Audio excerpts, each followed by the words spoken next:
This news update is brought to you by... From rom-coms to dramatic tearjerkers and hit action movies, video on demand from Flow's got what you need, baby. Spend some we time tonight. Oh yeah. Simply press the VOD button on your Flow remote. This is how we do TV. This is how we flow. It's Friday, February the 19th, 2016, and this is your Barbados Today morning news update. I'm Emmanuel Joseph. Thanks for joining us. In our top story, it's now over to the Chief Labour Officer to try to settle the long drawn-out pay dispute between the National Union of Public Workers and the Grantley Adams International Airport, Inc.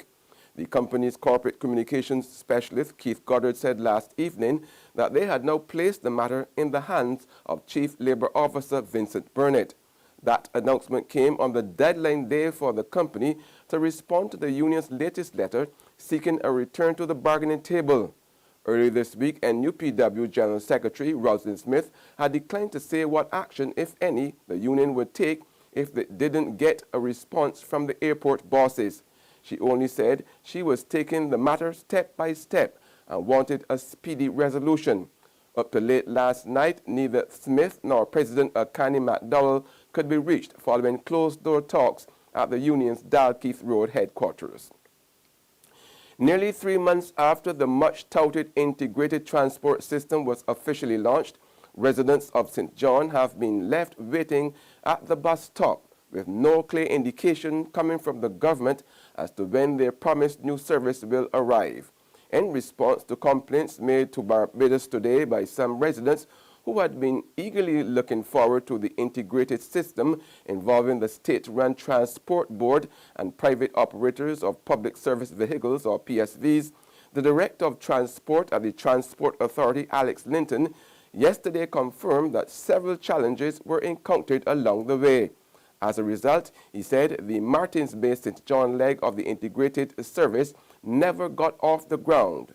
Unfortunately, St. John has some serious challenges, as I said, and we're actually looking to try to see what we can do in that location. I'm actually had some discussion with the political representative for that area, and some ideas have been put forward, but we still have to take a more serious look and see what we really can do to try to improve down there underneath this project level or under other initiatives to improve public transport. But for right now, St. John is on a hold. However, it was not all bad news coming from the Director of Transport, particularly regarding the two routes currently in operation, that is, ED Village Christchurch and Sturgis St. Thomas. We've actually increased the number of units on the Sturgis route, and we've made some readjustments on the ED Village route. In terms of schedule, for both we have readjusted both to be a bit more amenable to the demand request. With the demand request, supply input demand. So far, we've been doing the concession reimbursement to private operators as we get documentation. Because on the route, so far we've had some concerns which we have addressed, which relate more to scheduling and some routing issues. But we have addressed those as promptly as we get the information. I'm not hearing no widespread distinctions to the project at this stage. Actually, on the village, I've been hearing praises for that, especially for the initiative, so that they now have a regular transport, especially in the what you will call off-peak time. Barbadians appear to be abandoning solar power systems as falling oil prices have driven down the cost of electricity. Industry players say the installation of new photovoltaic systems had ground to a virtual halt, blaming the price of oil for reluctance among individuals to switch.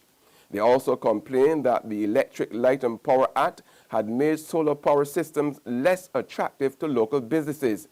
Barbados Today understands that at least 3 installers have gone out of business, and stakeholders were hoping things would improve before others are forced to shut down. While Executive Director of the Renewable Energy Association, Clyde Griffith, would not confirm the closures, he said members were reporting that things were tough.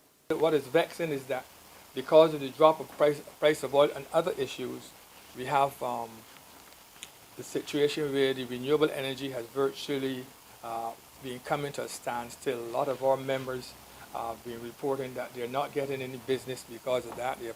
People are postponing decisions, and I think that we need to get them to appreciate that it's a dangerous thing to postpone the decisions, and I'm being asking the government to look at, try to encourage people to continue to build, to get people to understand that important element that you need to continue doing installations and retrofitting to deal with some of the issues that we face. In sports now, Barbados and other CARICOM leaders have agreed to tell the International Cricket Council, ICC, how they feel about the governance problems that have been plaguing West Indies cricket for years. Speaking on Wednesday in Belize at the close of the CARICOM Intersessional Conference, Prime Minister Frandil Stewart said while regional governments had no intention of seeking to run West Indies cricket, it was still important to let their concerns be known. The initiative was taken that heads of government should make their concerns known to the ICC with a view to heightening awareness about the governance problems that have been bedeviling the administration of West Indies cricket. In more sports, All Saints Primary are the double crown victors of the Anton Norris Zone of the 2016 Pine Hill-sponsored National Primary Schools Athletic Championships. All Saints tallied 277 points in the girls, followed by Hillaby Turners Hall in second spot with 124 and Gordon Walters 87 for third. In the boys, All Saints won with 200 points ahead of St. Jude's 121 in second and Ada Costa Edwards won 16 in third. Victress Ludorum went to under-9 champion Ania Nurse of Hillaby Turners Hall, and Victor Ludorum was Donche Blackman of A. Da Costa Edwards. There's regional and international news after this short break. Secure your future, be financially strong. Since 1983, we have been there for you. A smart range of products, great tax benefits. We're the solution to your hopes and your dreams. The Barbados Workers Union Cooperative Credit Union. The Barbados Workers Union Cooperative Credit Union. Humble beginnings to smart loans, smart savings. Save smart and borrow smarter. That's the move for me. Stability, prosperity.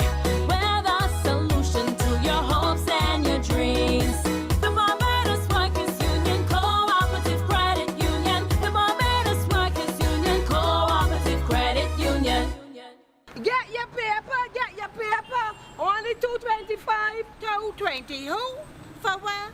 That's Bear Stare News. I don't read about that on Barbados today since last night. That can't only can't do. 220. Who? Barbados Today. News you can trust. Well, it may be the month of love, but it is also the month of AgriFest. It is here, AgriFest 2016 at Queen's Park on February 26th through 28th, highlighting the theme, Grow, Sell, Eat, Repeat. A humongous amount of attractions and activities for everybody. So don't Dixie doodle your physiog.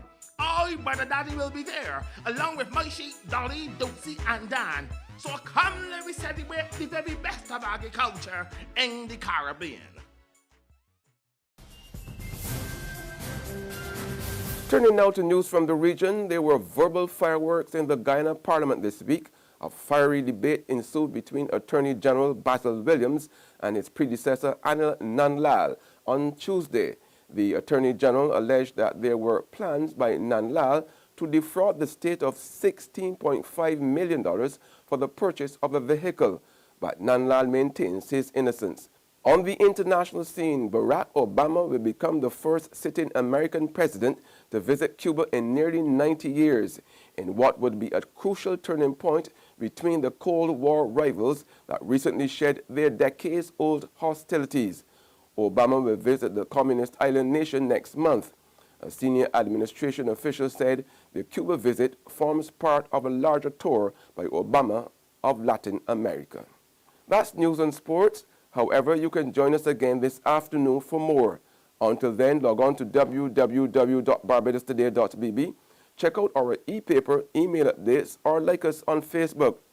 We can also be seen on Izumi Media in bus terminals, Screenplay at supermarkets and gas stations, as well as Channel 101 on Flow TV and Mix 96.9 FM. I'm Emmanuel Joseph. Have a fantastic day.